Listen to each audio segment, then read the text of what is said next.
Welcome to the Aussie Grappling Girls podcast, where we talk all things female jiu-jitsu. I'm Joe. And I'm Hannah. And together, we're Joe Hannah.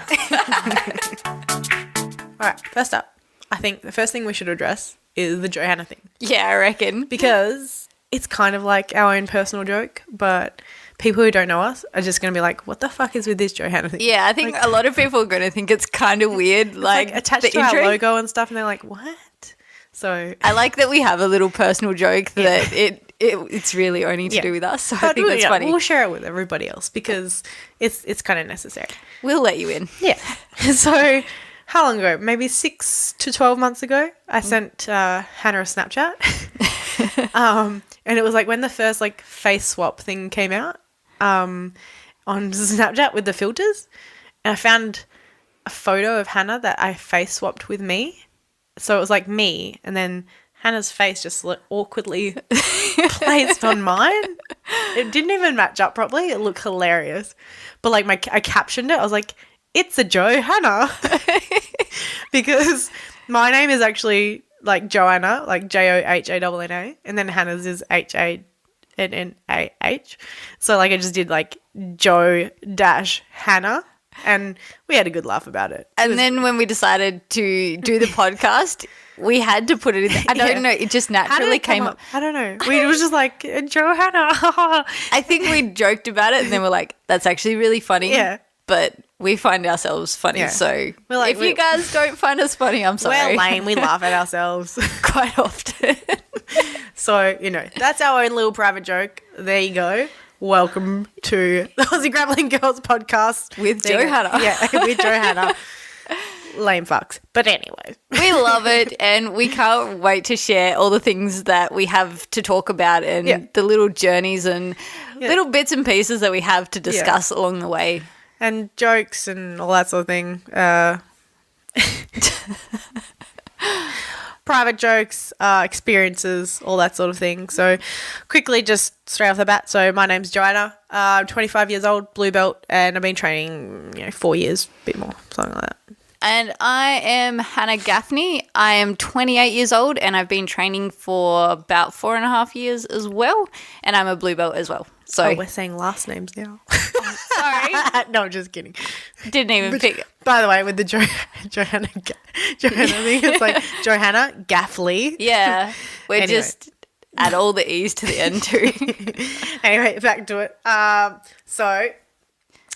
We're from Albany in Western Australia. We train at Mitsudomo Martial Arts. Yes. Under Chris Mazzali, who's a black belt. Yeah. So it's pretty cool. Yep. It's a John Will affiliate, I believe. It is indeed. Yeah. So there's a couple of different affiliations. There's like John Will, Devine.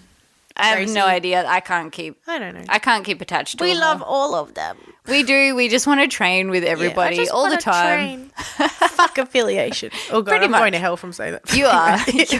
You're going to BJJ hell. But we love cross-training and stuff.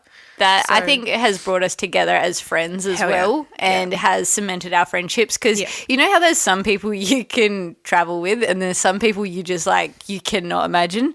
Well, Joe for me is my perfect training person. We started doing a lot of cross-training together and actually Joe moved away so then I would come up to train with her then throughout the 4 years we've kind of jumped on and off the training bandwagon together doing different things, which has been pretty cool. Yeah, because like we've both trained at different places, whether that's like long-term, short-term or whatever, because I've done a bit of travelling, but I ended up back in Albany with Hannah. She's so happy. It's made my year, my decade done. Mic drop. Yeah. So that's been really cool, and we're going to talk about cross-training and like open mats and stuff in the podcast because that's an element of itself. Even with like the name Grappling Girls, so we want to talk about our experiences, and I think that females do have a different experience to jiu-jitsu than guys do and have different takes on it, and so that's something that we want to just talk about, because it's not whether things are right, wrong, or we're not going to be different. like, it's not necessarily like a whinge on girls and grappling and issues and all that. It's more like we just want to give a bit of perspective, both to girls and guys, because sometimes you can give another perspective to another girl. Like me and Hannah give perspective to each other all the time just by talking, which is why we're sort of doing the podcast, to share that perspective, I guess. Because we thought we got so much out of just having these conversations, and not everyone is lucky as we are to have someone who is on exactly the same page and who is on a very similar journey as well. Because we started basically the same amount of time. Yeah. Within like a couple of months. So we've been doing this as long as each other.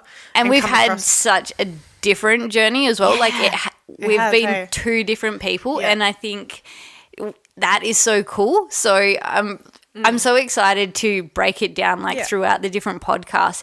And we also want to get you involved as well. Yeah. We have a Facebook page and we also have Instagram. Yep.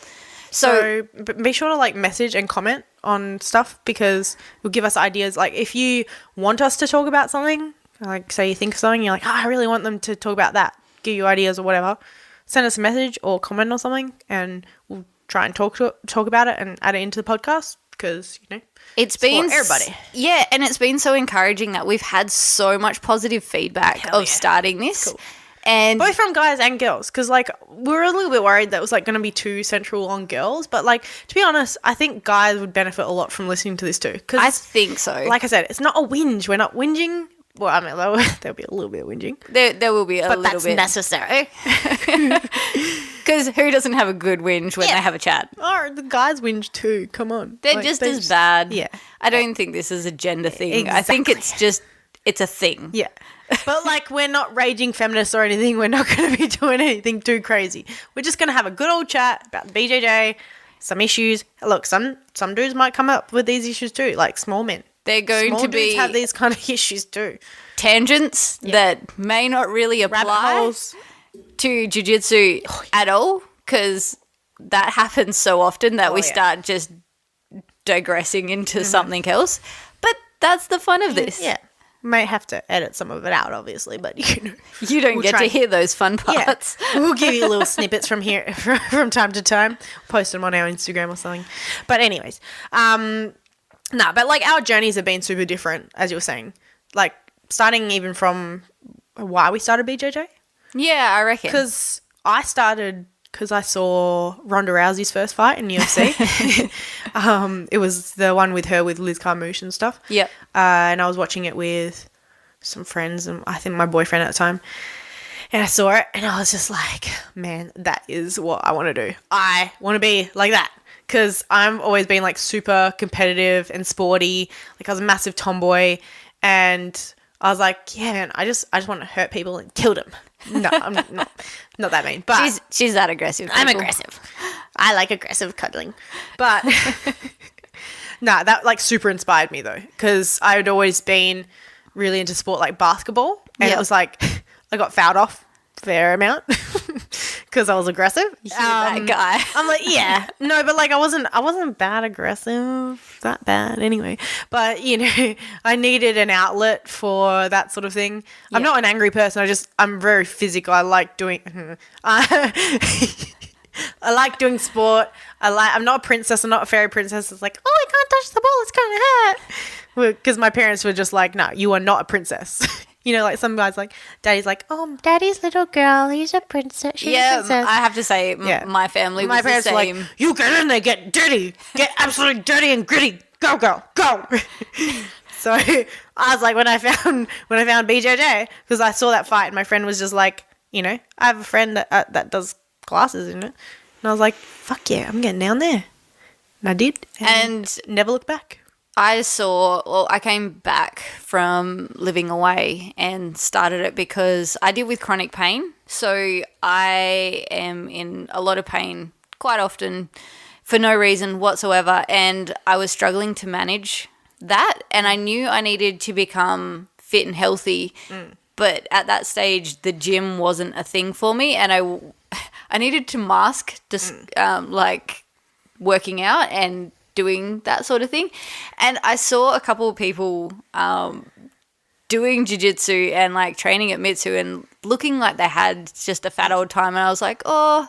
Yeah, because that's how when we first met was like when I was at a party with my boyfriend and he was like to Hannah, he's like, you should come on down. And I was like, this girl? Is this cunt serious? But you were hell keen. Like, you came down. I was impressed. I find it so funny that you remember it so vividly because I have a rough idea of what happened. You were eating McFlurry ice cream, miss. I really like McFlurries. I know. If anyone wants to suck up to me, you either buy me ice cream or donuts and I'll be your best friend.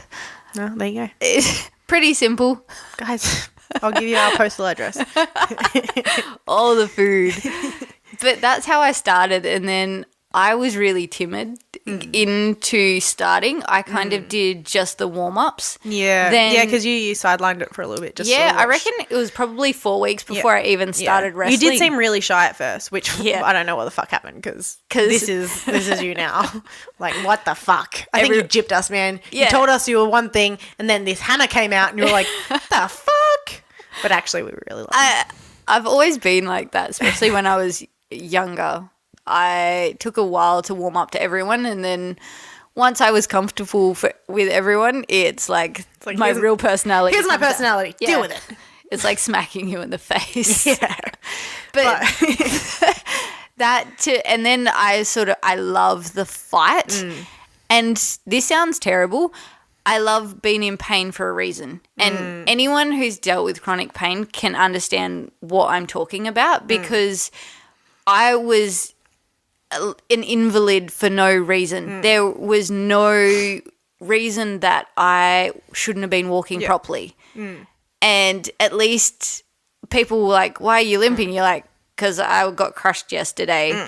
I did. Yeah, having a reason behind pain is an interesting one. And I know that it's similar with like things like mental health. It's like when you have like intangible pain or like something that doesn't have a reason for why you're in pain, whether it's mental or physical, it's just like it can have a massive effect on you. Yeah, definitely. And you kind of like, I need a reason for why I feel this way. So I can understand that. So that is like a short snippet of why I started. And then as everyone knows with jiu-jitsu, you just get addicted.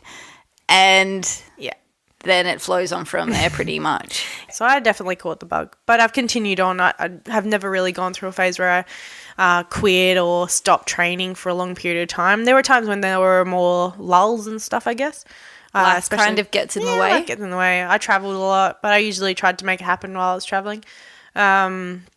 And ended up back here now, and it's like when I got back I was just like making up for lost time. I was like, yeah boy, training heaps hard and all that sort of thing. So. Training every day, breaking your body. Oh man, we're going to talk about injuries because that's a big one. That's a huge one. That's both of us have dealt with like injuries and all that sort of thing, and it's just 80% of me is injury. Anyone story that does BJJ that doesn't think they're going to get injured, you are living a lie. Complete lie. That is a false sense of security if ever I heard it. And if you don't get injured, you're not trying hard enough. Yeah, I like that. Preach. Or you train with fairies. Yeah. Very In true. which case, everyone should take a cup of cement and harden the fuck up. But I digress. To be fair, no, I keep up jiu-jitsu because it genuinely is the best thing in my life. Like, it sounds weird to say, and I've said it to a couple of people before, but I'm like, honestly, everything in my life is like, that's my life. It's cool. But jiu-jitsu is like probably... It's your proud moment that... Yeah, it's my thing. Everyone has that thing, though, that they're proud as punch. Like, other people don't understand it, but they love it, and that's what jiu-jitsu is. It's like jiu-jitsu is part of my identity now. I've been doing it long enough. That's just like people know me as someone that like, that's the jiu-jitsu girl or whatever. Like at work, they're like, oh, she like does karate or something. But it's just like they know that I'm like the martial arts girl, like whatever it is. But they know that I'm like that's part of my identity. At work, I get called Street Fighter because my boss thinks it's the funniest thing out because I'm this little blonde girl. And you know what's worse? He says it in front of like the top managers and all like high people brag about it for you. And I swear to God, they just like saying Street Fighter, and just so people look confused. Yeah. And that's the only thing that they like doing. And Anyway, that's my little work story for you as well. Yeah. And like every job I've ever had, like it comes out that I train, because usually I'm like trying to negotiate my hours around training. I'm like, look, can I finish by like 5:30 every day? And Saturdays I would prefer to have that free if you could give it to me. Actually, just weekends. Let's discount weekends altogether, because I often like to train or compete or whatever. And they're like, what the fuck do you do? I don't think people understand our commitment to cross doing things. With you're like, look, I train. Like, let's just put it at that. What are you training? You Karate Kid or something? And you're like, fuck off, mate. And then they give you karate hands. Yeah. What is with karate hands? You just want to slap them in the face. Yeah. Stop, please. But, it's a huge part of my life compared to everything else. It takes one of the largest priorities in my life, next to work, obviously, as everyone has work, and Hannah, because she's high maintenance. I'm not. That is the least maintenance girl you could ever. That's another inside joke that only. Which, by the way, Hannah's married, but she's still mine. Yeah, it's just what it is. At the moment, I claim you more than him. To be fair, I reckon I've been spending more time with you. Yeah, this is true. I don't think he would argue. Let's just hope he just doesn't get jealous. Get jealous of you. Yeah, well, I'm me. Stop. But anyway, so training also, while it's a big part of my identity, it's also like a second family. I've got a big family, but my jiu-jitsu family is special. Yeah. Special place in my heart. It definitely has that family feel to it, and you have the people that are in your immediate bubble as well that you go to for all your little bits and pieces. Like you've got your big brothers and your little brothers. They all play a different role. Sisters. Yeah. And it's just, it is how it is. Community. Yeah, it's fun. Gives you what you need when your own family is pissing you off. You're like, you know what? I'm just going to go to someone from BJJ. Yeah. Fuck you. No, I'm just kidding. I love my family too. I'm a family person. And that also, like, family is hard to explain to them your addiction and like, right. Families are so weird when you try to talk to them about jiu-jitsu. They're just like, oh, how's your fighting going? Oh, it's so awkward, isn't it? Yeah, it's good. You like half of you hates like that they don't understand, and you're like, oh, you'd never talk to me about my jiu-jitsu, but then they do, and you're like, please stop talking. Stop asking stupid questions. You don't understand. Yeah. It's so annoying. Bless them, they try. It's like it's just aggressive cuddling, okay? Yeah. I usually just try and finish things with that because people are just like, oh, okay. Yeah. They all ask the same questions too. They're like, how was your competition? Did you win? You're like, yeah, it's good. Except I competed against 2 people, but we won't mention that. Yeah. But I got a gold medal. Yeah. Oh, God. I remember once when I won the States, and there was just me and another girl in the blue belt division. And I told my parents that I won it because I was like, oh, yeah, I'm going in the States competition this week. They're like, oh, cool. That's really awesome. Sounds so good. States competition. And I was just like, yeah, I'm going in States. Anyway, I won. And I told them, I was like, yeah, I won. They're like, oh, so you're like state champion? I'm like, yeah, sort of. But I'm just like, they're like super chuffed. And they were like telling other people in my family mostly. They're like, Joe's a state champion in BJJ for the blue belt division. I'm like, fuck, man, I had one opponent. And by the way, she was like 10 kilos lighter than me. I'm like, I don't know if I can claim that because, let's just skim around that one. Sure, state champion.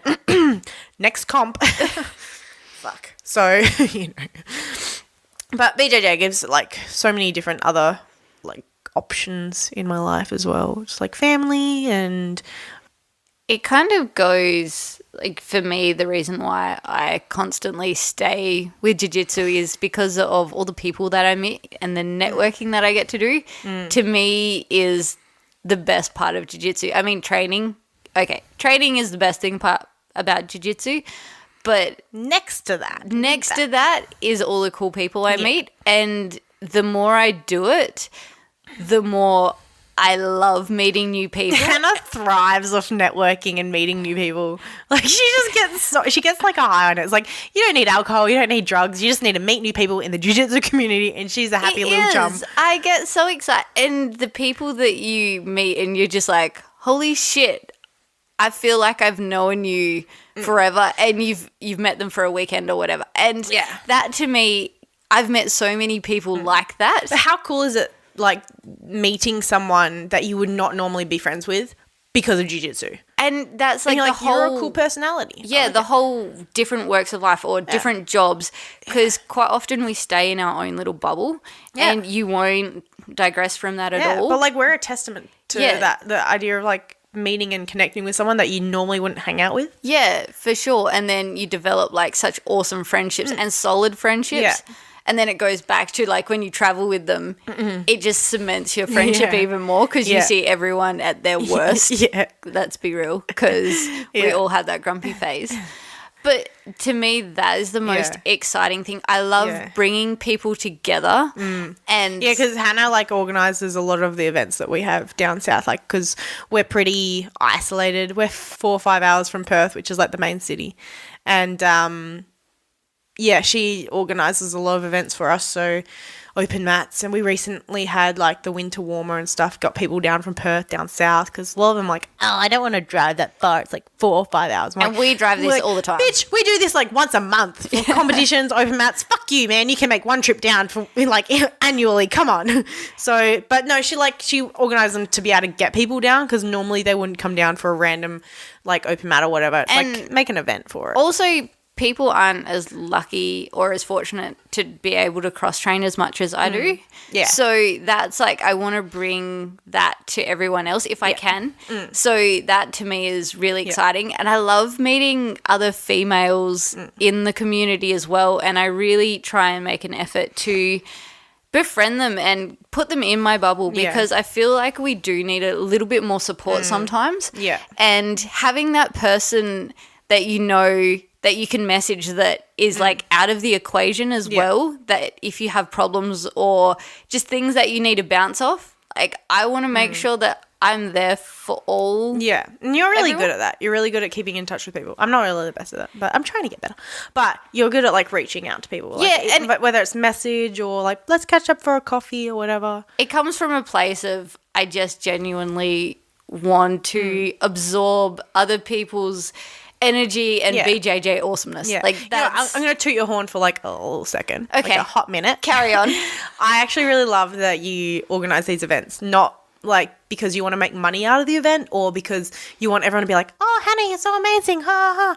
But, like, you do it because of what it does. Like, it's like because it brings other people to the, you know, to where we are and brings them together. We make new acquaintances. We make new connections, all that sort of stuff. And you do it for the club. I know you do it for yourself too, because we're all like, we love cross-training. Like, I want them there because it's going to help me. But it's like also because, like, you know that it's going to help the club. It's going to help bring everyone together, and you just love networking. Like, that's your thing. Yeah. So I think that's an awesome thing about you.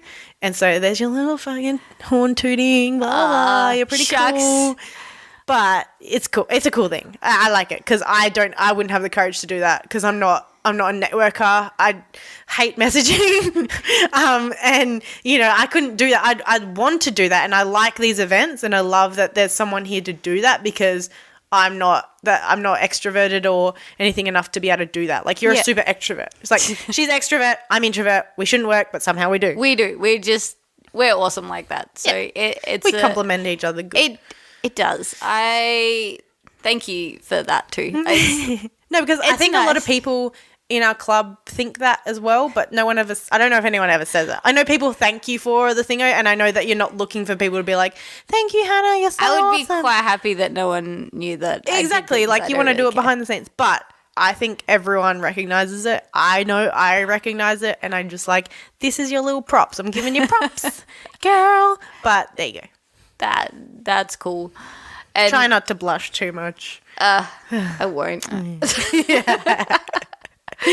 But this helps the community in general. Like, that's what, if you've got one person in common, I feel like the dots slowly connect over time and other people meet and the breaks friendship, down those barriers. yeah, it breaks down, because there has been in the past the stigma of cross training and other clubs can't be friends, blah, blah, blah.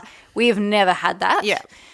And I think that to me is amazing, and I just want it to keep growing and support the Take community. away that animosity. Yeah. And just be like, we all do the same thing. We should literally like all be a big community and not be like, oh, that's that gym and that gym and we don't want them to steal our technique and stuff. You're like, honey, we all come from the Gracie branch. Yeah. Like, we all learn Brazilian Jiu-Jitsu. Like, fucking we all know. Yeah. And there's probably a YouTube video on it anyway. Exactly. It's just about supporting communities, and that kind of leads us, the reason we have been heavily involved in different female communities. Australian Girls in Gi is a huge one of mine and something that we are both hugely passionate about. Shout out to Jess Fraser. She is one of my... You go, Glenn Coco. She is a huge inspiration to mine, and someone who has very much supported us on our journey as well to get this podcast up and running. And also we have Babes and Belts, which is a girl group in Perth. And that was kind of inspired by A-Gig as well. It's branching down. So it's like A-Gig was like Australian community of girls, which is awesome. And then it's like now we're going a bit local where we've got Babes and Belts, which is WA, but mostly in Perth. But she pulled us from Albany being like, be parts of Babes and Belts, which is run by Tess Hunt. Yes, she is our BJJ mum. She's just another lady who has just completely inspired me to do what I do now. Yeah. And this was sort of like, she was the origin of that passing the female knowledge a bit. Yeah, the female issues, the female knowledge, and being like, this happens to me and this happens to me. She's like, honey, I've been there. It was amazing. She was the first coloured belt I ever met. And that, to me, the things she said, I probably had been told before, but it didn't resonate until I got told by higher belt. Yeah. And by higher belt female. Yeah. And I was like, oh my God. Because I think a lot of girls can really relate to that. It's where they hear something from their coach or a man or whatever, and they're like, yeah, cool, get it, cool, yeah.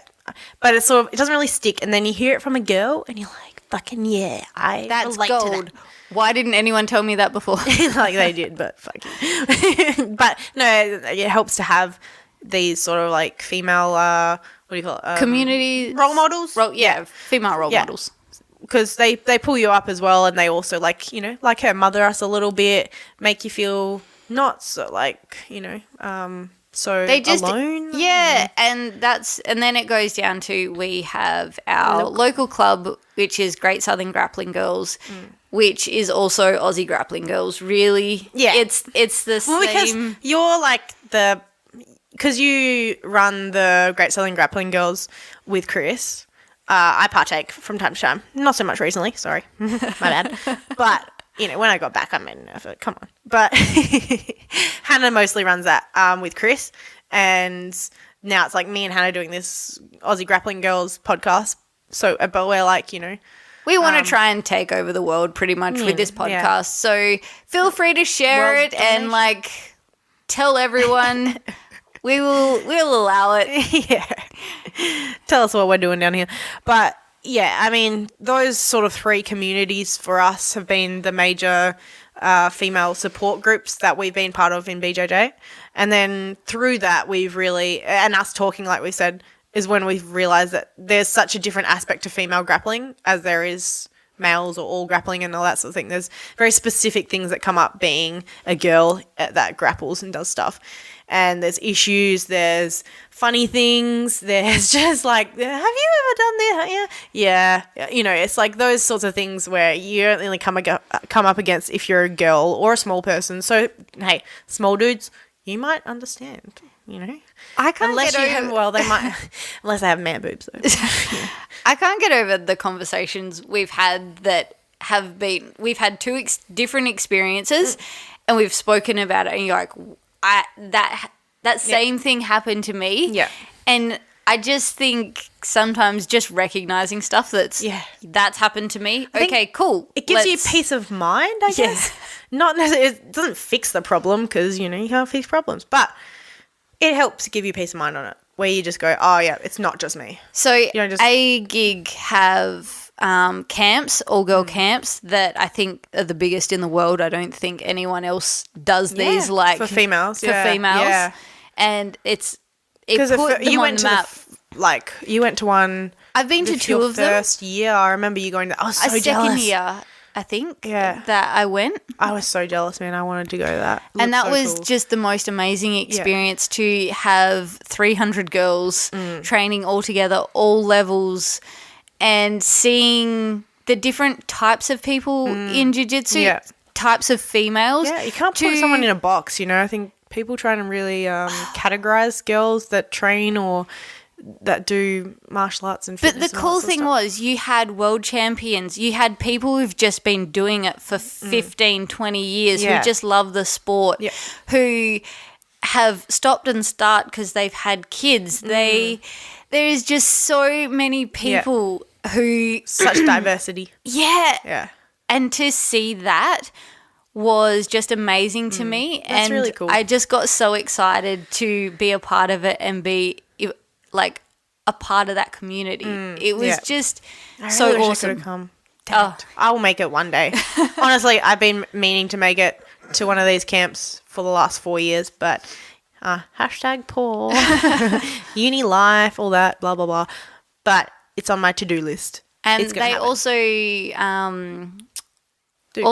do competitions which as well. I have been a part of. You have been a part of that one. There's one actually coming up in Perth soon. There is in August. So there is competitions pretty much every capital city, I think. Yeah. And that's pretty cool to be a part of that. Good starting point. Oh, if you have not... Good first comp. If you have not competed, highly recommend that. That was your first comp? Yes, it was. Sweet. Round robin event and you just got tired and just went your hardest and just it's a good experience. Cool. So definitely that's... Get around it. Big part of our life and big part of us being in this community, and we're wanting to be a heavy part of this community as well. Yeah. So, we're doing this podcast basically to bring all that together. There's going to be a whole lot of information, whole lot of funny chat, all that sort of thing. But that kind of sums it up, really. It really does. I think I'm excited to see where it takes us and see what we get to talk about and see what we get to share with everyone. I think our plan for it's not necessarily going to go to plan, but that's kind of the beauty of it. I reckon. I love... We'll wing it. Half of our life is winging it anyway.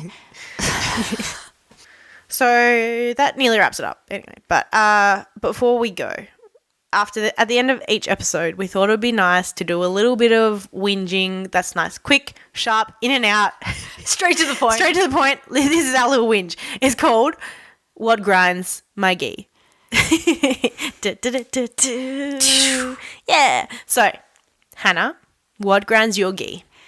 What grinds my gi is makeup. Chicks wearing makeup when you have your nice white gi and you do some sort of drill and there's a face mark right on. Splattered across. It's the worst. It must annoy the guys so much, but it annoys us other girls too, because when you're a girl that's you don't need to wear makeup training for one thing. And when you don't and another girl makeup's on you and you're like, bitch, why? Who are you trying to impress? It's so annoying. Fuck, you're just going to look like a raccoon at the end anyway. I have mascara stains on my competition rashi.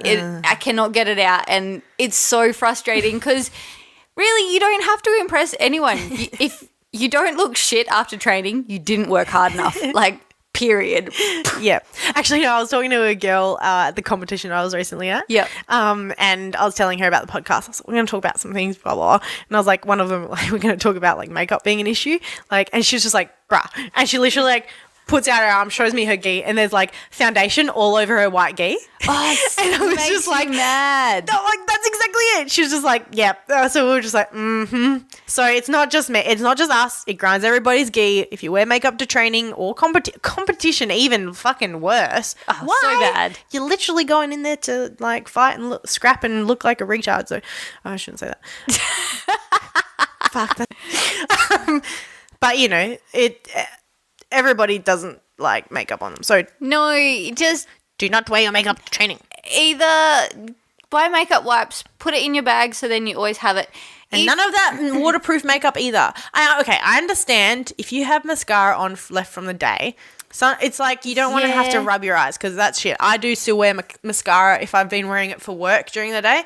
Sometimes I'm like, it's like literally it hurts my eyes to get it off. Though you can make half an effort to get most of your makeup on. Yeah, exactly. But I don't wear foundation at all. Yeah. Literally at all. The only thing I wear is basically mascara. So that's not really a thing. But, you know, there's some people that wear a full face of makeup at training and you're like, what you doing? It's like If you are the person who notices that that's happened, you could buy makeup wipes sneak and them into like put them at on the their gym bag. dojo and just say, "Oh, the makeup wipes are over there," so then they can like low key shade. Yeah. But you're like, you know, I'm trying to be polite, but honestly, bitch, please.